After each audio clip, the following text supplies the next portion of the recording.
ಕನ್ನಡ ನಾಡು, ಇದು ಕನ್ನಡಿಗರ ನಾಡಿಮಿಡಿತ. ಬಳ್ಳಾರಿ ಜಿಲ್ಲೆಯಾದ್ಯಂತ ಮೊದಲು ಪ್ರಾರಂಭದಲ್ಲಿ ಉತ್ತಮವಾಗಿರ್ತಕ್ಕಂಥ ಮಳೆ ಆಯಿತು. ಈ ಮಳೆ ಆಯ್ತಲ್ಲ ಅಂತ ಒಂದು ಆಸೆ ಮೇಲೆ ರೈತರೆಲ್ಲರೂ ಕೂಡ ಇವತ್ತು ನಮ್ಮ ಜಮೀನುಗಳೆಲ್ಲ ಕೂಡ ಸೇದ್ಯ ಮಾಡ್ಕೊಂಡ್ಬಿಟ್ಟಿವಿ. ಅಂದರೆ ಉತ್ತಮವಾಗಿರ್ತಕ್ಕಂಥ ಈಗ ನನ್ನ ಮಳೆಗಾಗಿ ಕಾಯ್ಕೊಂಡು ಕುಂತ್ಕೊಂಡಿವಿ. ಆದರೆ ಈಗ ತಿಂಗಳಾಯಿತು ಒಂದನೇ ಮಳೆ ಬರ್ತಾ ಇಲ್ಲ ಬಳ್ಳಾರಿಯಾಗ. ಅಂದರೆ ಈ ಬಳ್ಳಾರಿ ಮಳೆ ನಾವೇನು ಮಳೆ ಆಶ್ರಿತ ಒಂದು ಕಡೆ ಆದರೆ ಒಂದು ಕಡೆ ತುಂಗಭದ್ರಾ ಜಲಾಶಯ ಆಶ್ರಿತರು ಕೂಡ ಆಗ್ತದೆ. ಈ ತುಂಗಭದ್ರಾ ಜಲಾಶಯದಲ್ಲಿ ಇವತ್ತಿನ ದಿನ ಇಲ್ಲಿವರೆಗೆ ಒಂದು ತಿಂಗಳಿಂದ ಮಳೆ ಬಂದರೆ ಕೇವಲ ಒಂದೇ TMC ನೀರು ಬಂದವು. ಅಂದರೆ ನಮ್ಮ ಪರಿಸ್ಥಿತಿ ಹೆಂಗೆ, ಜಲಾಶಯದ ಮೇಲೆ ಹೆಂಗೆ ನಂಬ್ಕೋಬೇಕು? ಹಾಗಾಗಿ ಮಲೆನಾಡು ಪ್ರಾಂತದಲ್ಲಿ ಮಳೆನೇ ಇಲ್ಲ. ಅಂದರೆ ಈ ವರ್ಷದ ಪರಿಸ್ಥಿತಿ ಏನೈತೆ ರೈತರದ್ದು ಗೊತ್ತಾಗ್ತಿಲ್ಲ.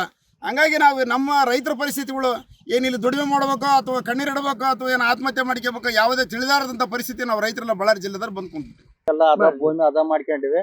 ಆದ್ರೆ ಇವಾಗ ಮಳೆ ಕೈ ಕೊಟ್ಬಿಟ್ಟತೆ. ಇಲ್ಲಿ ಡ್ಯಾಮ್ನಾಗೆ ನೀರಿಲ್ಲ, ಗೇಟ್ಗಳೆಲ್ಲ ರೆಡ್ ಆಗ್ಯಾವ. ಈ ವರ್ಷ ಇದಾಗ್ಯದ ಸರ್. ಹೋದ ವರ್ಷ ಎಣ್ಣೆ ಬೆಳೆಗೆ ನೀರು ಇದಾದ ಕಲೆ ಹೊರಗೆ ಬಿಟ್ಬಿಟ್ರು. ಎಣ್ಣೆ ಬೆಳೆ ಇಲ್ಲ. ಈ ವರ್ಷ ಎಲ್ಲ ಅದ ಮಾಡ್ಕೊಂಡಿವಿ. ಆದ್ರೆ ಮಳೆ ಬರುವಲ್ದು, ಅಲ್ಲಿ ಡ್ಯಾಮ್ನಾಗ ನೀರಿಲ್ಲ ಸರ್. ಇದರಿಂದ ಬರಗಾಲ ಬಿದ್ದ ಪ್ರದೇಶ ಆಗ್ಬಿಟ್ಟದ.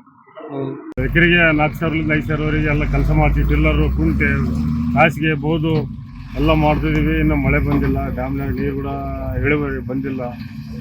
ಅದಕ್ಕಾಗಿ ಹೆಸರು ಮಾಡಿ ಕುಂತೀವಿ ನೋಡು. ಗೊಬ್ಬರ ಸಿಗವಲ್ದು ಟೈಮ್ ಸರಿಗೆ. ಇನ್ನು ಮುಂದೆ ಏನ್ ಹಾಕಿರಿ ಈಗ? ಏನಿಲ್ಲ, ಬದುಕಿದಕ್ಕೆ ಅದೇ ಮಾಡ್ಕೊಂಡಿವಿ. ಮಳೆ ಬಂದ್ರೆ ಬೀಜ ಹಚ್ಚಿರಿ. ಮಳೆ ಬಂದ್ರೆ ಬೀಜ ಹಾಕ್ತಿವಿ. ಡ್ಯಾಮ್ನ ನೀರು ನೋಡಿ ಬೀಜ ಹಾಕ್ತಿವಿ.